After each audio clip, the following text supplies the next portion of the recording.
Ayyeena shamaa akkan jirtu hordoftotaaf kabajamtoota OTSL channel kuno arras wanta isin fayyada jedhee yaada isiniif qabadhee dhufeetiin jira. Egaan irraa wanti isinitti agarsiisus immoo waanuma isin bilbila keessan irratti yeroo hundaa irra deddeebiidhaan guyyaa guyyaatti fayyadamtan keessaa keyboardiin isinitti agarsiisa jechuudha. Keyboardiin arra isinitti agarsiisu kunis ennaa barreeffama barreessitanii haala baay'ee namatti toluu fi haala baay'ee nama hawwatuutiin barreeffama keyboardii keessan irra jiru haala baay'ee namatti toluun akkaataa itti bareechitachuu dandeessanii kana bukkeetti illee saawundii garaagaraa sagalee garaagaraa haala namatti toluutiin akkaataa itti dabaltanii barreessuu dandeessan isinitti agarsiisa. Kanaaf hanga xumuraatti viidiyoo kana addaan kutiin daawwadhaan isiniin jedha. Appilikeeshinii arra isinitti agarsiisu kuni aappii baay'ee bareedaadha jechuudha kan isinitti agarsiisu. Kanaaf hanga xumuraatti hordofaan isiniin jedha. Warroonni yeroo jalqabaaf gara YouTube chaanalii kanaa dhuftan immoo baga nagaan dhuftan anaa dhufu isiniin jedheera. OTSL ka jedhu kun immoo chaanalii kiyyadha. Chaanalii kana subscribe gochuudhaan wantoota teknooloojii wal qabatan akkasumas illee appilikeeshinoota garaagaraa guyyaa guyyaatti waan isiniif dabarsuuf na hordofuu ni dandeessu isiniin jedha. Yennaa subscribe gootan immoo mallattoo bilbilaa kan fuula duraan jirtu kana cuqaasuudhaan viidiyoon isiniif hojjedhu hundi isaa akka nufiin isin qaqqabu godhachuu ni dandeessu. Ammaan durallee viidiyoo hedduu kan barumsa qaban isiniif dabarsee waan hin jiruuf chaanalii kana keessa seenuudhaan barumsa kan isiniif ta'uu danda'an viidiyoolee hedduu waan jiraniif galaatti daawwadhaan isiniin jedha. Amma gara barnoota har'aatti isin dabarsa. Okay, hordoftoota biyyaa kunoo keyboard application'ichi isa kanadha jechuudha. Application'ichi kunoo Play Store keessatti ni argama waan ta'eef Play Store keessan keessaa buufachuu ni dandeessu. Warri Play Store'n keessan isiniif hin hojjenne yoo jiraatan immoo liinkii isaa Telegram kiyyarra isiniif kaayetiin jira. Akkasumas illee karaa description boxii waan argattaniif karaa isinitti tolee galtanii download godhachuu ni dandeessu isiniin jedha. Jalqaba irratti application'ii kana akka download gootaniini ergi install gootaniini ni bantu jechuudha application'ii kana. Saniin booda akka jalqaba irratti bantaniini bifa kanaatiin isiniif bane jechuudha. Saniin booda erginni bifa kanaatiin isiniif bane ayyamanii kennituu fi allow ka jettu kana ni cuqaastu jechuudha. Allow ka jettu kana ni cuqaastanii saniin booda bifa kanaatiin iddoo kanarratti jechuudha goda kanarra enable ka jettu ishee kana isiniif fide jechuudha.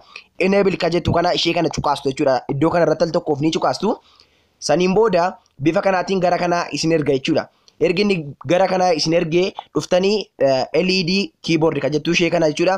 Bifa kanaatiin ni teessi waan ta'eef ishee kana oonii gochuu qabdu waan ta'eef oonii gootu jechuudha daawwattoota biyya. Saniin booda iddoo kanarratti okay jettu jechuudha. Okay ka jettu kana ni cuqaastu. Saniin booda gara boodaa ni deebitu jechuudha. Baak jettanii gara boodaa ni deebistu. Sanii booda iddoo kanarratti immoo select ka jettu ni jirti jechuudha. Select ka jettu kana isin cuqaastanii wanti inni isiniif fidu bifa kanaatiin keyboardota bilbila keessan irraa qabdan isiniif fida jechuudha. Achii booda wanti isin filattan jechuudha ishee kanarraa LED keyboard ka jettu ni barbaaddu jechuudha isin. LED keyboardiitti al tokkoof ni cuqaastu. Achii booda maal gootu bifa kanaatiin isiniif bana jechuudha. Keyboard applicationii keessanii setup ta'ee jira akka gatiiteef bifa kanaatiin isiniif bana. Amma wanti isin gochuu dandeessanii iddoo kanarratti wanta baay'eetu jira jechuudha. Amma iddoo kanarratti jechuudha akkuma argaa jirtanii gosa keyboardota baay'eetu jira jechuudha. As keessa bifa argaa jirtan kanaatiin keyboardota baay'eetu jira. Keyboardii kana keessa kan isinitti tole filattanii ittiin barreessuu ni dandeessu. Fakkeenyaaf keyboardii kana yoon filadhe jechuudha. Bifa kanaatiin yoon filadhe al tokkoof iddoo kanarra nan cuqaasa jechuudha. Daawwattoota application'iin kun offline hojjeta jechuudha. Internetii tokko isin hin barbaachisu yoo garuu fiicharoota warra kana banuu barbaadan jechuudha. Ads warra jedhan kana banuu yoo barbaadanii connectionii al tokkoof bantanii viidiyoolee garaagaraa isiniif fida. Ishee ilaaluudhaan kana free argachuu ni dandeessu. Garuu kunoo addanatti kun gaadha dheena yaada afur qaba jechuudha iddoo kanarratti. Keyboardii gosa garaagaraa afur bifa garaagaraatiin haala namatti toluutiin afur waan qabuuf isa kanatti fayyadamuu ni dandeessu isin jedha. Amma wanta gootan fixanii jirtu waan ta'eef bifa kanaatiin setup gootu jechuudha ishee kanarra. Amma wanti isin hafu sagalee jechuudha. Sagalee bifa namatti toluutiin keyboardii keessan duukaa akka inni yennaa barreessitanii yennaa barreeffamoota garaagaraa katabdan jechuudha. Sagalee garaagaraa akka inni uumu gochuudhaaf jechuudha. Ishee kanarra goda kanarra mallattoo muuziqaa yookiin music player kan fakkaattu ni jirti jechuudha. Ishee kanarra innaa isin cuqaastanii sagalee gosa garaagaraa iddoo kanarratti isiniif fida daawwattoota biyya. Saniin booda iddoo kana keessa sagalee isinitti tole ni filattu. Fakkeenyaaf Yes.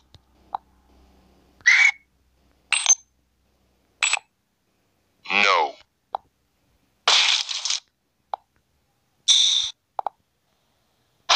Amma akkuma argaa jirtan sagalee gosa garaagaraa geeddaraatiin jira jechuudha. Kanaaf bifa garaatiin sagalee keessan ni filattu. Achii booda sagalee isinitti tole irra kaa'attu. Amma fakkeenyaaf sagalee kanarra nan kaa'a jechuudha. sagalee kanarra yennaan kaa'u al tokkoof duwwaan itti cuqaasa jechuudha. Achiin booda gara boodaa deebi'uu qofadha jechuudha.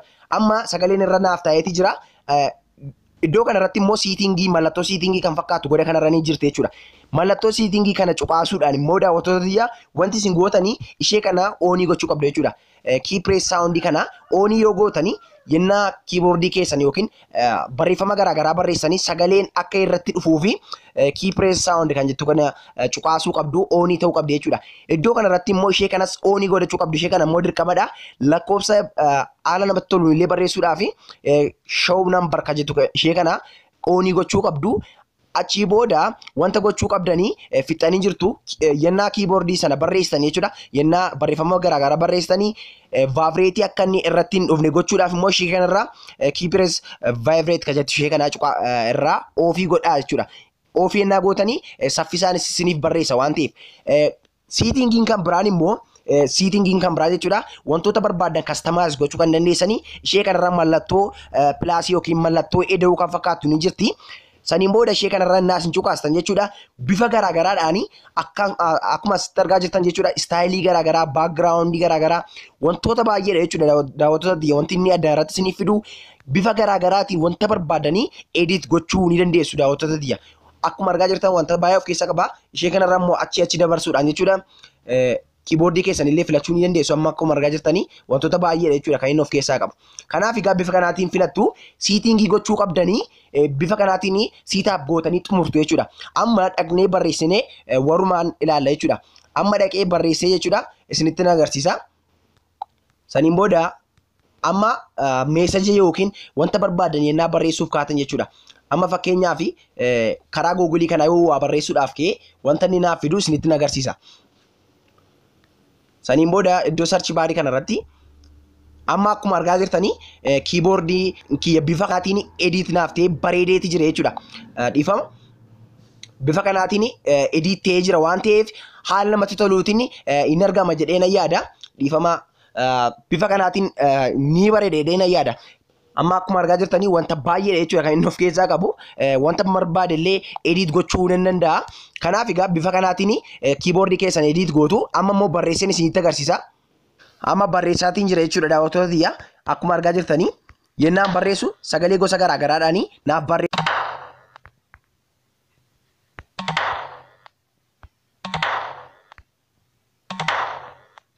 Akkuma argaa jirtan bifa kanaatiin barreesse jechuudha. Kanaaf bifa kanaatiin innaas barreeffama garaagaraa barreessanii inni sagalee kennaatii deema jechuudha. Kanaaf egaa bifa kanaatiin edit gootu. Amma sagalee kana irraa balleessuudhaaf yoo barbaadan jechuudha. Sagalee kana irraa balleessuudhaaf wanti isin gootanii gara boodaa deebitanii gara LED keyboardii keessan keessa ni seentu.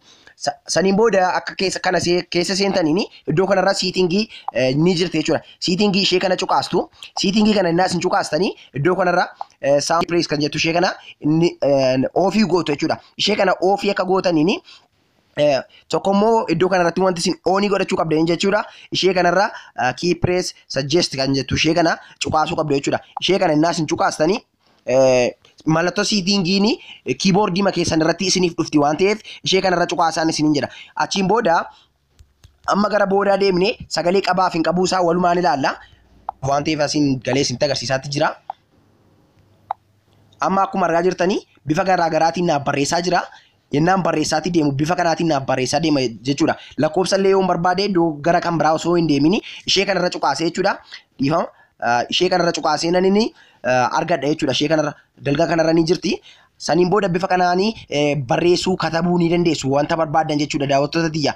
Egaan siitingii keyboardii applicationii kana keessa yennaa seenuu barbaadanii gabaabaa asiin galuu ni dandeessu jechuudha daawwattoota biyya. Kan isin ittiin galtanii ishee kanarra mallattoo siitingii kan fakkaatu ni jirti jechuudha.